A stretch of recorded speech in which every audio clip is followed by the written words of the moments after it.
Okay, so I'm going to talk about some concepts. I apologise for it being rather conceptual and not necessarily that practical, but it does relate to a practical project, which I'm going to describe a little bit more as we go on, but I'm going to just do a little bit of preamble about it. So the Imaginarium was an attempt to launch a project. I say attempt, it's still running. A project working with Essex Wildlife Trust to get together creative practitioners, thinkers, and scientists, and everybody who's really got an interest in environment to feed into the delivery of the local nature recovery strategy, which is a statutory piece of policy that every local authority and district council has to deliver. Against the backdrop of local government reorganisation, which we were just talking about then, that's becoming increasingly more complex. We decided to get together, a group of us across universities, UEA, UEL, University of Essex, where I'm from, and also work with some artists. The artist Simon Poulter, who's kindly lent me a lot of his work, was key to kind of thinking through some of these ideas. So we've always approached our projects from very conceptual ways, or conceptual approaches. Last year I came to Bradford and spoke about how we look at heritage work on the Essex coast using the concept of a Hello? Yeah, I'm back. I'm glad really that the first keynote speaker did the stuff on felt experience, because that's very similar to what we were talking about last year.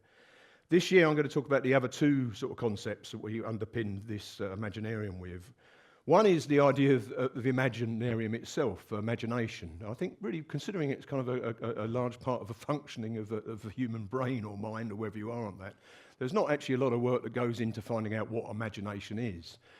But we started from the premise that if you think about environment issues as being a kind of struggle for the control of perception from government down to the kind of micro level, and when you look at some of the most powerful governments in the world are almost in the kind of area of climate denial, that control of perception and messaging becomes increasingly important. But there's a large disconnect between the messages that come down and the way they're received.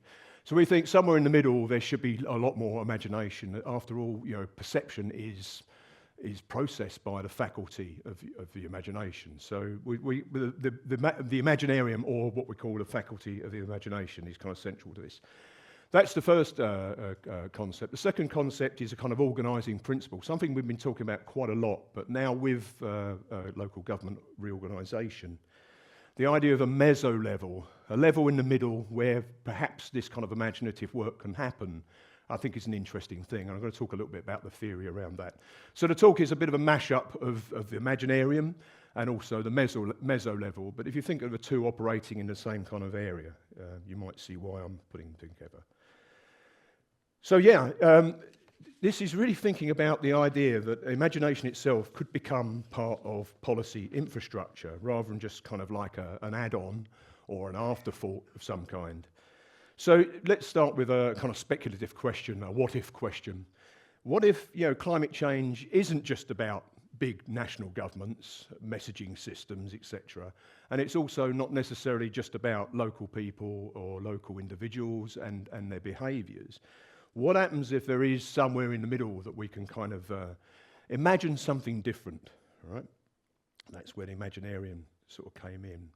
So just to give you kind of a little bit of a backdrop around why we need a kind of mezzo area, if you think of the policy issues, I mean, I've just described one with environment there, but there's a whole lot of things where things don't particularly join up very well from macro level to micro level. I'm not saying there aren't any kind of attempts to do so, and there's some good attempts and successful attempts, but there always seems to be a little bit of a disconnect between these kind of national systems, the messages coming down, and that relationship to individual behaviour. So again, where can imagination work in connecting those kind of national strategies or local strategies like the local nature recovery strategy and what actually happens in reality in a community, say? So the idea of a mezzo has some origins in social theory. I've seen it used in social work. I stole it from a thing called assemblage theory. I don't know if anyone's ever heard of assemblage theory. It's one of those kind of unusual things. A little bit related to ant, actually. We mentioned Bruno Latour earlier. So if you think of Durkheimian sociology, very much a kind of idea that the kind of macro society, the kind of a bigger entity, dominates the parts. Movements like the Chicago School went on to kind of almost reverse that, where the small interactions amongst individuals kind of emerge as what is like a whole. I think what is interesting about assemblage theory, it kind of doesn't just operate in the middle, it kind of almost obliterates the need to have even a micro and a macro. It says that actually things emerge more from a kind of central part and become kind of one or the other. Kind of an interaction between heterogeneous parts, if you like. So let's, rather than talk too theoretically, give you some examples. So you might, in a macro level, think of something like an institution or a government.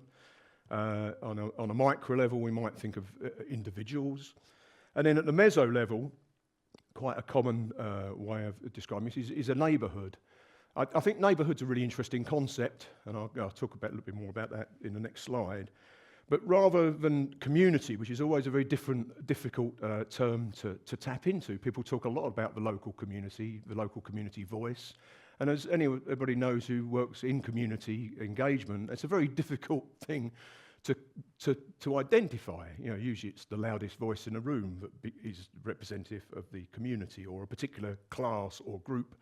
So neighbourhoods, I think, are a little bit more interesting, and they are that kind of mezzo-level assemblage arising. So you'll hear the word neighbourhood or mentioned quite a lot in policy discussions around localism. I don't know if anyone's sort of heard that word coming up a lot more now, more prevalent than, say, the use of the word community. But it's an interesting concept because in terms of the assemblage theory, it's neither kind of reducible just to individuals, but it's also not a macro kind of level structure either. And we thought with the Imaginarium, it's quite an interesting area where a lot of kind of social and cultural life kind of emerges, a place where imagination might also happen. Where to locate that? So prior to local government reorganisation, for the last few years, I worked with an organisation called the Cultural Engine, which is a CIC, community interest company. And we are continually working in that kind of middle area between government policy, local and district authority, and then having to somehow engage with the community. And over the years, we've been starting to use this term, mezzo, and think about the role of different institutions in it. One of the things that's come across at this particular conference is the idea of the university being an anchor institution, delivering things in its locality. Over the years, we think that actually, apart from the sort of civic agenda that was around a few years ago, actually universities don't particularly do that well with engaging with their communities, and we think they could probably do a lot better. But the mezzo, in a way, gives a kind of description to those activities. How do we activate the idea of the faculty of the imagination using this kind of mezzo level?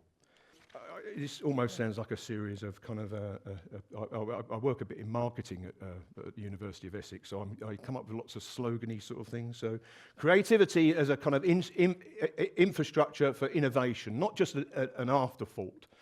Right? So it could be a policy level, in many ways embeds the imaginative method, as we're talking about the Imaginarium, to inspire new visions that help to communicate complex strategies like the local nature recovery strategy.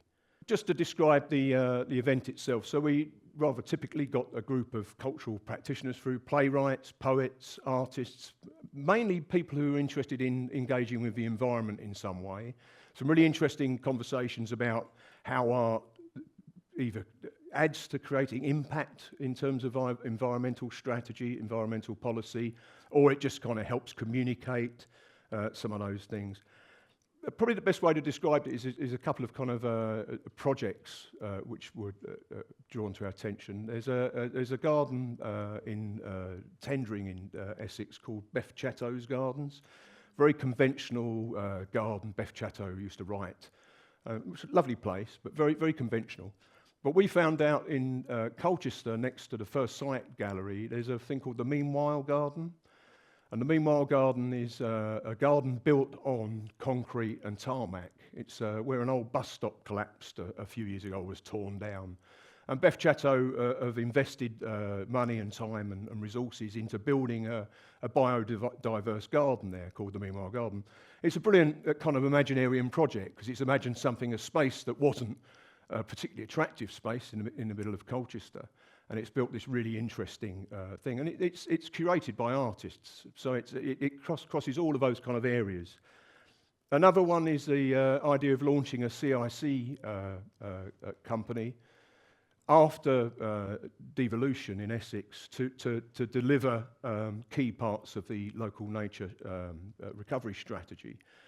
So there's an infrastructure there, and we're going to link up the Imaginarium with them. So we've had some nice results from this project so far.